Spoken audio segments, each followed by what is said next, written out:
네, 4학년 친구들 안녕하세요. 우리 함께 읽기 시간입니다. 오늘은 우리 봉합글부터 읽도록 하겠습니다. 교과서 함께 읽기 책 55쪽 펴주세요. 다 준비됐나요? 자, 그러면 선생님 지금부터 읽기 시작하도록 하겠습니다. 봉합글 4월 2일은 하루 종일 비가 내렸다. 그렇지만 나는 기분이 좋았다. 친척형이 장가를 가는 날이었기 때문이다. 나는 학교에서 돌아오는 길에 잔칫집에 들려 모처럼 줄인 배를 채웠다. 오랜만에 먹어보는 만남밥, 만남 반찬에 정신이 팔려 배가 부른 줄도 모르고 아기아기 먹어댔다. 그만 먹어라. 못 먹고 죽은 귀신이 쉰 게 아니냐? 그러다 배탈 나겠다. 형이 말렸지만 나는 들은 척도 않고 몽국을 2그릇이나 먹었다. 돼지고기를 삶아낸 큰 가마솥에다 바다에서 건져온 몸을 넣어 끓인 국은 정말 맛있었다. 걱정 마. 내일은 내가 알아서 할 테니까. 나는 큰 소리까지 쳐가며 맛있게 먹었다. 그러나 형의 말은 틀리지 않았다. 밤에 잠을 자는데 배가 살살 아파오기 시작한 것이다. 낮에 잔칫집에서 기름진 몽국을 많이 먹은 게 말썽이었다. 나는 더 참을 수 없어 자리를 박차고 일어났다. 금방이라도 비가 쏟아져 내릴 것 같았다. 하지만 막상 나가려고 하니 잠들기 전에 큰 누나가 해준 귀신 이야기가 생각나 발이 떨어지질 않았다. 형, 나 변소에 가고 싶어. 알았어, 갔다 와. 형이 돌아누우면 말했다. 형, 같이 가자. 응? 가주면 심부름 해줄게. 나는 급한 나머지 온몸을 비비꼬며 사정사정했다. 에이 자식, 잠도 못 자게 해. 형은 마지못해 일어났다. 나는 얼른 방문을 열고 마당으로 나섰다. 형이 따라온다고 생각하니 금세 무서움이 달아났다. 어느새 하늘은 맑게 개어 구름 한 점 없었다. 나는 허둥지둥 변소를 향해 뛰어갔다. 형이 뒤따라오는 소리가 들렸다. 돼지도 내 발자국 소리에 잠을 깼는지 꿀꿀거리며 다가왔다. 다 누웠니? 내가 얼른 일어나지 않자 형이 자꾸 물었다. 조금만 기다려. 날씨가 쌀쌀해서 얼른 따뜻한 이불 속으로 들어가고 싶은 모양이었다. 그때 갑자기 형이 소리쳤다. 경태야, 저게 뭐냐? 산불이 났나? 놀란 목소리에 나는 바지를 올리다 말고 다랑시 오름을 쳐다보았다. 북제주군 구좌 앞 세아리에 있는 기생화산이라고 한데요. 다랑시 오름은 우리가 머무는 곳이 제주도에서는 서쪽이에요. 그 반대편인 동쪽이 되겠죠. 붉게 타오르는 불꽃이 어두운 밤 하늘을 환히 밝히고 있었다. 그런데 이상했다. 산불이라면 불이 띠처럼 보일 텐데 그 불은 마치 횃불처럼 보였다. 나는 급히 옷을 올리고 나와 형 곁에 서서 다랑시 오름을 바라보았다. 누가 불장난을 하는 모양이야. 형은 얼른 들어가 자고 싶은지 발길을 돌리려 했다. 형, 아니야. 오름마다 불이 타오르잖아. 아닌 게 아니라 높은 오름에서도 지미봉에서도 그리고 둔지 오름에서도 불이 솟아오르고 있었다. 그렇구나. 형은 두 눈을 비비며 다시 불꽃을 바라보았다. 이 밤중에 누가 저 높은 오름 위에 올라가 불을 붙였을까? 저건 봉합불이야. 옛날에는 소식을 전할 때 밤에는 불로 낮에는 연기로 연락했다잖아. 저건 틀림없이 봉합불이야. 도대체 무슨 소식을 전하려고 불을 피운 거지? 형은 공부벌레답게 모르는 게 없었다. 나는 감탄스러운 눈으로 형을 바라보았다. 그 순간 총소리가 요란하게 밤하늘을 갈랐다. 무슨 일이지? 경태야, 얼른 들어가자. 형은 화들짝 놀라 내 손을 잡아 끌었다. 알았어. 우리는 허둥지둥 마당을 가로질러 방으로 들어갔다. 형, 이 밤중에 누가 총을 쏘았을까? 글쎄, 나도 모르겠다. 잠이나 자자. 형이 베개에 얼굴을 파묻으며 말했다. 하지만 나는 너무 겁이 나서 한참 동안이나 잠을 이룰 수 없었다. 이튿날 새벽 나는 시끄러운 소리에 잠에서 깨어났다. 아직 날이 밝기도 전인데 온 마을이 소란스러웠다. 지서가 습격을 당했다는 것이었다. 지서에 무장한 사람들이 쳐들어와 총을 쏘고 달아났다고 했다. 지서 옆 골목에 산으로 올라갔던 순칠이 형이 죽어 나 뒹굴고 있다는 말도 들려왔다. 마을에서 사라졌던 김 선생님이 산 사람들의 대장이 되었다라는 말도. 삼촌은 어떻게 되었을까? 삼촌이 같이 온 건 아니겠지? 산에 올라가 삼촌을 생각하며 마음이 편치 않았다. 오늘은 학교에 가지 마라. 일을 당하면 당한 사람만 억울해. 내가 감기 걸렸을 때도 학교에 가야 한다며 등을 떠미던 어머니가 오늘은 오히려 나를 말리셨다. 안 돼요. 난 6년 개근상을 받아야 한다고요. 나는 학교에 가고 싶어 개근상 핑계를 댔다. 여느 때 같으면 얼씨구나 하고 집에서 쉬었을 테지만 오늘은 그럴 수가 없었다. 학교에 가야 이 아이들과 간밤의 일을 이야기할 수 있을 테니 말이다. 그런 자리에 빠질 내가 아니었다. 아이들은 어젯밤 사건에도 아랑곳하지 않고 모두 학교로 모여들었다. 특히 민수는 마치 간밤에 산 사람들이 내려오는 걸 제 눈으로 본 것처럼 떠들어댔다. 어젯밤 우리 아버지가 지서를 지키고 있는데 산사람들이 들여닥치다는 거야. 우리 아버지는 날쌔게 책상 밑으로 들어가서 허리에 찬 총을 뽑아 지서 안으로 들어간 놈들을 탕탕 쏘았대. 그래서 산사람들이 놀래서 모두 도망을 갔다는 거냐. 우리 아버지가 누구냐? 너희들도 다 알지? 우리 아버지가 용감한 일본 순사였다는 거. 순칠이 형도 분명 우리 아버지 총에 죽었을걸? 민수는 창피한 줄도 모르고 저희 아버지가 일본 순사였다는 걸 자랑스레 떠벌렸다. 민수 말 다 거짓말이야. 내가 아침에 어른들한테 들었어.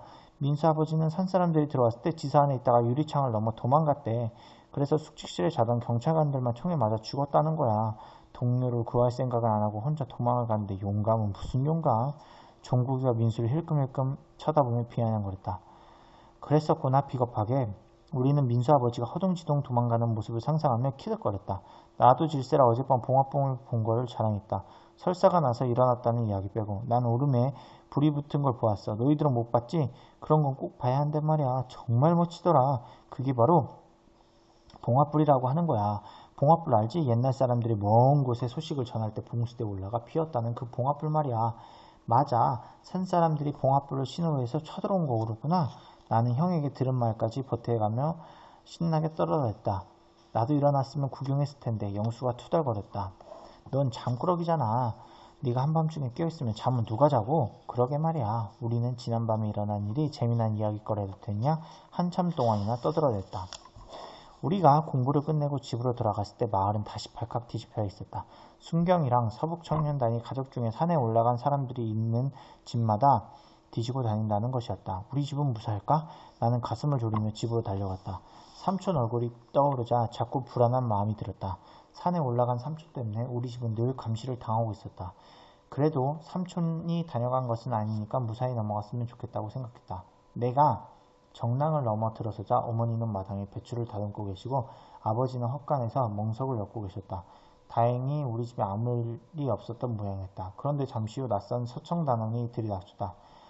지난밤에 폭도 고병삼이가 다녀갔지요? 아니요. 우리 병삼이는 다녀가지 않았습니다. 아버지가 한삭반이라고 했지만 서청 사람들은 고지 듣지 않았다. 그리고 삼촌이 무슨 말을 했는지 무엇을 가지고 갔는지 말하라며 아버지를 다그쳤다. 정말입니다. 우리 병삼이는 폭도가 아닙니다. 절대로 그럴 아이가 아닙니다. 어젯밤 다녀가지도 않았고요. 아버지는 삼촌더러 아이라고 하면서 변명하기에 바쁘셨다. 정말이지요. 만일에 나중에라도 고병삼이가 다녀간 것이 밝혀지면 책임을 져야 합니다. 서청 사람들은 아버지가 무슨 큰 잘못이라도 저지른 것처럼 협박을 하고 돌아섰다. 삐라 사건. 마을에 봄꽃이 피기 시작했다. 벚나무에 하얀 꽃들이 구름처럼 피어났다. 봉숭아 나무도 새색시 얼굴 같은 연분홍 꽃을 피웠다. 노랑 병아리 같은 개나리도 피고 하얀 목련도 활짝 피어 새들이 나뭇가지에 내려앉은 것 같았다. 길가에도 갖가지 풀꽃들이 겨울을 견디고 다시 돋아나 바람에 멱을 감았다. 한라산이 아지랑이 사이로 아른거리고 뻐꾸기 노랫소리가 마을로 찾아들었다. 봄이 온 마을을 포근히 감싸고 있었다. 봄이 되자 군인들을 실은 트럭들이 자주 마을 앞 신장로를 지나다니기 시작했다. 그처럼 많은 군인과 트럭을 보는 건 흔히 있는 일이 아니었다. 그래서 우리는 틈만 나면 길가에 모여 서서 트럭을 구경하기 입시름을 벌이곤 했다. 우리 군인하고 일본군하고 싸우면 누가 이길까? 그야 우리 군인이지. 아니야. 일본 군인이 더 셀걸. 일본군은 전쟁에서 졌잖아. 그럼 우리 군인하고 미군하고 싸우면 누가 이길까? 그야 우리 군인이지. 나는 우리나라 군인들이 이 세상에서 제일 용감하고 훌륭한 군인이라고 우겨댔다. 그러던 어느 날이었다. 첫째 시간이 끝나고 밖에 나갔더니 먼저 나온 아이들이 현관 앞에 모여 서서 무언가를 들여다보고 있었다. 뭘 보고 있을까? 나는 궁금해서 아이들 곁으로 다가갔다. 아이들이 보고 있는 것은 종이 조각이었다. 나도 좀 보자. 뭐냐? 삐라야. 골목에서 주웠어. 종국이가 아침에 학교로 오다가 주웠다는 삐라를 보여주었다. 나는 삐라에 적힌 말을 다 알 수는 없었다. 그러나 미군이 우리나라를 다스리는 걸 반대하고 미국에 맞서 싸우겠다는 뜻인 것만은 알 수 있었다. 이런 걸 가지고 다니면 큰일 나. 너희들 혼나고 싶어?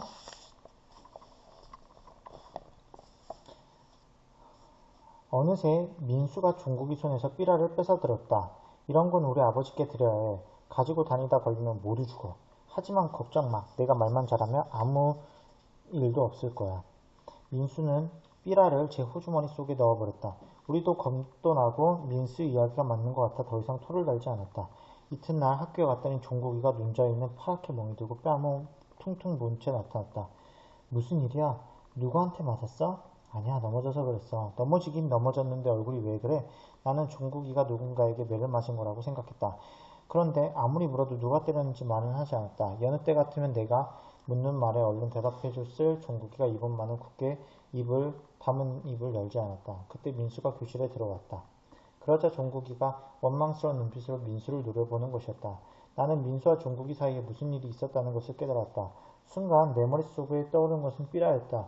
어제 종국이가 가지고 온 삐라를 민수가 빼앗아 제 주머니에 넣던 장면이 떠오른 것이다. 나는 쉬는 시간이 되기를 기다려 종국이를 데리고 창고 뒤로 갔다. 영수도 따라왔다. 너 삐라 때문에 매 맞았지? 그렇지? 말해봐. 비밀 지킬게. 나는 궁금해서 견딜 수가 없었다. 종국이가 한참이나 머뭇거리다 입을 열었다. 지금 우리 집 나 때문에 난리가 났어. 아버지도 잡혀오고. 나는 종국이의 말을 듣고 깜짝 놀랐다. 왜? 무슨 일인데? 어제 저녁 민수 아버지가 날 잡으러 왔었어. 지서에 갔더니 삐라가 어디서 난 거냐고 다그치는 거야. 민수가 가져간 삐라? 민수가 가져갔으니 된 거 아니냐? 나는 어리둥절했다. 민수가 삐라를 아버지께 드렸다면 아무 일도 없어야 하는 게 아닌가? 난 민수한테 주었으니 아무 일도 없을 줄 알았지. 그런데 삐라가 어디서 난 거냐고 하면서 마구 때리는 거야. 아버지도 고문을 당했어. 난 어리니까 금방 풀어줬는데 아버지는 더 조사해야 한다며 가둬버렸어. 혹시 우리 아버지 매 맞아 죽는 게 아닐까? 삐라를 찢어버렸으면 아무 일도 없었을 텐데. 종국이가 금방이라도 울 듯이 말했다. 너희 아버지 곧 돌아오실 거야. 아무 잘못이 없잖아. 민수 자식 죽이고 싶어. 그런 생각하지 마. 미우나 고우나 민수는 우리 친구잖아. 그런데 민수 아버지가 직접 때렸니?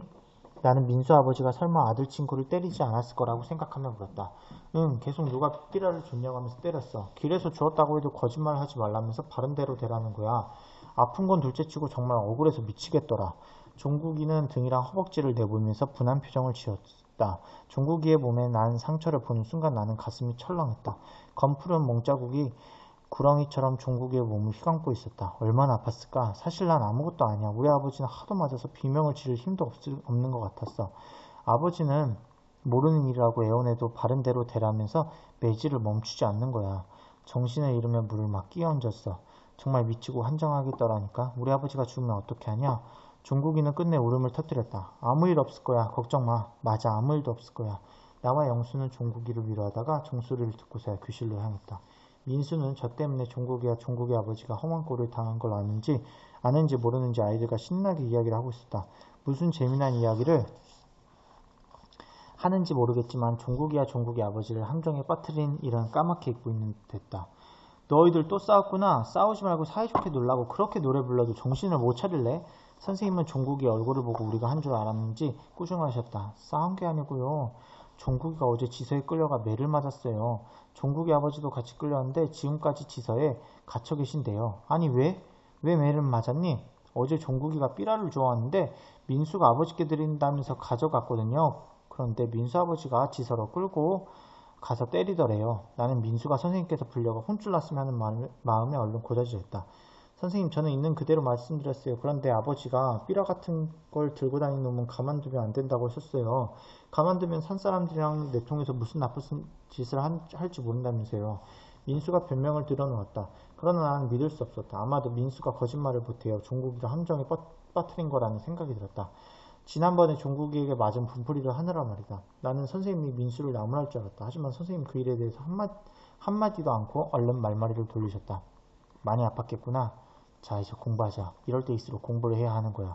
열심히 공부해서 머릿속에 지식을 차곡차곡 쌓아두면 아무도 못 훔쳐가지. 나는 민수를 혼내지 않은 선생님은 원망스럽다. 그리고 나라도 민수에게 따끔하게 한마디를 해야겠다고 생각했다. 나는 둘째 시간이 끝나자마자 문 밖으로 기다렸다가 민수가 나오자 막아세웠다. 민수, 너 정말 그럴 수 있냐? 종국이가 매를 맞은 건 네 책임이야. 종국이 아버지가 갇힌 것도 너 때문이고. 난 아무 잘못 없어. 사실대로 말했는데 우리 아버지가 빨갱이 놈들 뿌리를 뽑아야 한다면서 펄펄 뛰는 걸 내가 어떻게 하니? 그래도 네가 가지고 왔으면 책임을 져야 할 게 아니냐? 너도 잘 알잖아. 종국이가 무슨 잘못이 있냐? 나도 어쩔 수 없었다니까. 그래도 저렇게 매를 맞고 아버지도 잡혀갔으니까 네 책임이 크잖아. 빨리 너희 아버지에게 부탁해서 종국이 아버지 풀려나게 해야 할 거 아니야? 난 그런 것까지 책임 못 져. 삐라를 주운 종국이 잘못도 커. 뭐라고? 종국이 잘못이 크다고?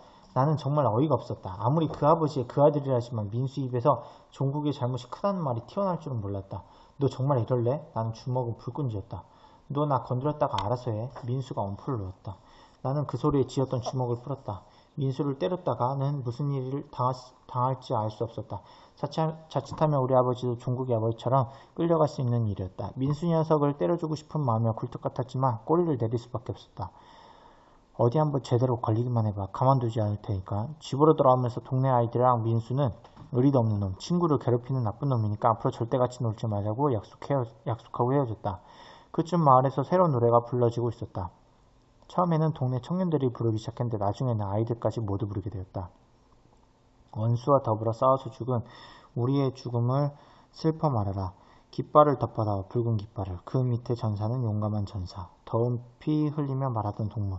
쟁쟁이 가슴에 울려온다. 동무야 잘 가거라. 원한의 길을. 원순이 전산이 원한이니 모르는 말투성이었지만 신기하게도 그 노래를 부르다 보면 흥이 절로 났다. 그래서 우리는 누가 시킨 것도 아닌데 자주 그 노래를 불렀다. 그러나 민수가 나타나면 약속이나 한 듯 노래를 멈추었다. 한 번은 우리가 그 노래를 부르자 민수가 버럭 화를 내면서 우리 아버지에게 들켜 혼나볼래? 하고 말했다. 그래서 민수가 나타나면 노래를 멈추고 딴청을 부렸다. 노래도 마음대로 부르지 못하게 하는 민수를 우리는 좋아할 수가 없었다. 학교에서 돌아와 승준이와 같이 말을 엎드려 숙제를 하고 있는데 서청 사람들이 집으로 찾아왔다. 여기가 고병삼네 집이지? 고병삼이 어디 갔어? 삼촌이 어디 갔는지 전 모르겠는데요. 나는 겁이 나서 더듬더듬 대답했다. 고병삼이가 돌아오면 뜸들이지 말고 신고해라. 신고를 안 하면 가족들 모두 빨갱이화 할 테니 알아서 해. 우리가 어떤 사람들인지 알지? 한 남자가 내게 눈을 부라리며 협박을 했다. 그때 마침 바닷가에 샘에 갔던 큰 누나와 작은 누나가 돌아왔다. 큰 누나는 허벅을, 작은 누나는 빨래 구덕을 쥐고 있었다. 남자는 말을 멈추고 큰 누나를 위아래로 훑어보기 시작했다. 큰 누나를 잡아가면 어쩌지? 먹이를 노리는 뱀처럼 큰 누나를 쳐다보는 남자의 눈초리에는 나는 간이 콩알만 했다. 게다가 그 남자는 우는 아이도 뚝뚝치게 만든 나는 서청 사람이 아닌가. 큰 누나는 낯선 사람들이 마당에 서 있는 걸 보고는 얼른 부엌으로 들어가 버렸다. 경태야, 너는 누나 조심하라고 해. 그 사람들 눈에 들면 꼼짝없이 시집을 가야 해. 서청 사람들이 돌아가자마자 승준이가 말했다. 나는 승준이의 말에 덜컥 겁이 났다. 착하고 예쁜 큰 누나가 서청 사람에게 시집가는 건 안 될 일이었다. 여러분, 오늘을 여기까지 할 건데요. 우리 이번에 읽었던 제목이 삐라 사건이에요. 삐라가 뭐냐면요. 아까 본 거 알겠지만 이런 편지를 삐라라고 하거든요. 그러니까 이런 거를 이제 다른 사람들한테 알려주는 효과가 나는 거죠. 이렇게 살포한다는 게 무슨 말이냐면 여러분들 그냥 막 뿌리는 거야. 이거를 뿌려가지고 모든 사람들이 가다가 오며 가면서 읽을 수 있게 만든 거야. 한번 읽어볼게요. 시민동포들이여, 경애하는 부모 형제들이여, 4.3 오늘은 당신님의 아들, 딸, 동생이 무기를 들고 일어섰습니다. 매국단 선단장을 결사적으로 반대하고 조국의 통일 독립과 완전한 민족 해방을 위하여 당신님들의 고난과 불행을 강요하는 미제식 인종과 주구들의 학살 만행을 제거하기 위하여 오늘 당신님들의 뼈에 사무친 원한을 풀기 위하여 우리들은 무기를 들고 걸게 하였습니다. 당신님들은 조국의 승리를 위하여 싸우는 우리들을 보위하고 우리와 함께 조국과 인민의 부르는 길에 걸게 하여야 하겠습니다. 이때는요, 그러니까 우리가 흔히 알고 있는 북한 위에 있죠. 북한과 남한 이렇게 서로 대립해서 싸우고 있었습니다. 물론 지금도 대립하는 관계는 맞습니다만 어쨌든 대립해서 싸우고 있었기 때문에 이런 갈등이 있어서 이 마을 안에서도 갈등이 있어서 싸우고 있었다는 거라고 알 수 있겠죠. 자, 오늘은 우리